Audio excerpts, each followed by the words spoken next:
On one hand, we have conductive inks for printed electronic markets, and on the other hand, we have electronically conductive adhesives. Both of the materials are based on silver and carbon. The specialty about both of the materials is that they are UV curable.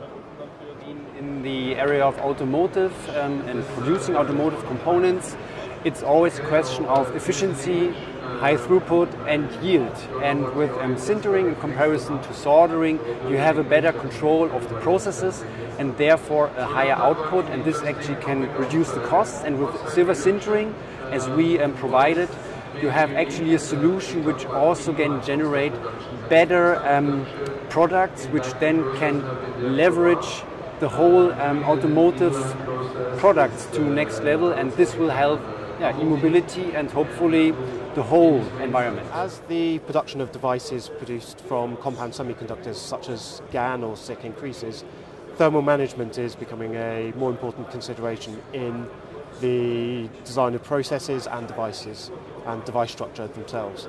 Our thermoreflectance techniques offered by TherMap Solutions allow thermal characterization of multi-layer structures such as buried interfaces, for example die attach or thermal interface materials with a non-contact pump probe laser technique.